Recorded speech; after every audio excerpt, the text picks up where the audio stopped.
Hello, and welcome to Ask a Libertarian. I identify myself as a libertarian, but I've spent most of my life living in places like Washington, D.C. and Istanbul, Turkey, where people find my political beliefs to be either mystifying or horrifying, frankly. So a couple weeks back, I asked a bunch of my friends to come up with some questions for libertarians. I was lucky enough to find another libertarian that lives here in Turkey. I have with me Wink Musselman, entertainer, humanitarian, and yes, libertarian. Definitely, yes. Good to see you. Indeed, nice to meet you. Yes. Indeed. Welcome. Thank you. Hoş bulduk. You're doing the Turkish. That's good. Right, that's right. That's good. So this is our first attempt to do sort of live programming here, and so we're going to have sort of a freewheeling conversation dealing with these questions, and we'll probably slice up the interesting bits and sort of roll them out over the coming weeks. Absolutely. So let's tackle this. yeah, let's get started. These questions were very interesting, and I think I'm going to start off with what was actually my favorite one, and it goes something like this. It's not just a question, it's a whole world that he's created for us. Scientists have created the Randroid, a perfect android replica of Ayn Rand that sleeplessly stalks the earth, penning Atlas Shrugged spin-offs and extolling the virtues of Bitcoin at an endless docket of Barnes & Noble book signings. But only NASA and, oddly, the National Endowment for the Arts have the combined resources necessary to create Randroid. We cannot abolish these institutions, or Randroid is programmed to rebel and execute Ron Paul in a very unpleasant manner. It's a conundrum. Yeah, how do we handle that?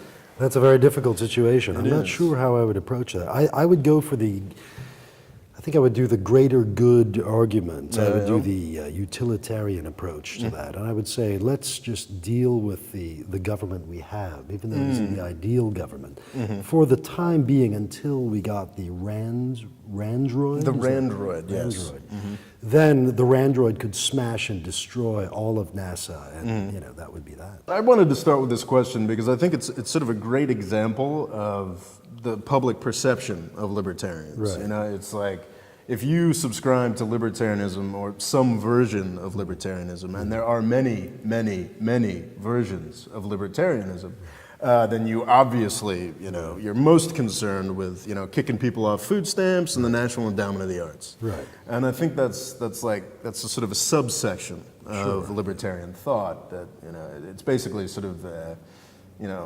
Republican Party version of libertarianism, which is not, I think, at root what this is about. Sure. No, I would agree with that, yeah. And I thought this was very interesting because, obviously as libertarians, we're all issued Randbots, as soon as we pay our party dues. Absolutely. Yeah.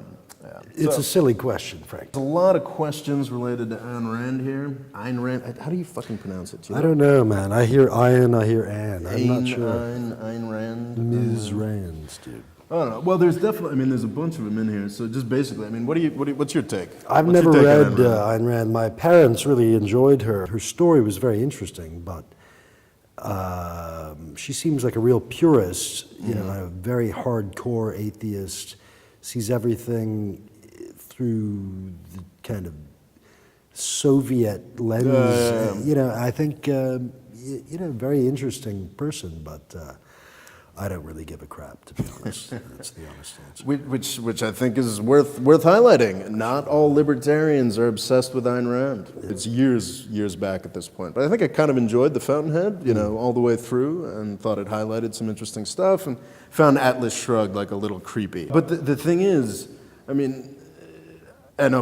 even get me started. It's sort of Ayn Rand as philosopher, because I think like most of that is just junk. But you have to remember that this is a person whose entire experience was shaped by the Russian Revolution. She like grew up as sort of like a comfortable bourgeois kid in some Russian town, and then her entire world was ended by this sort of Soviet thing. So she's obviously got a very extreme take on, collectivism and its dangers. Right. So it's interesting, but it's not like we live our lives Drink by what the Kool-Aid. by what she lays down.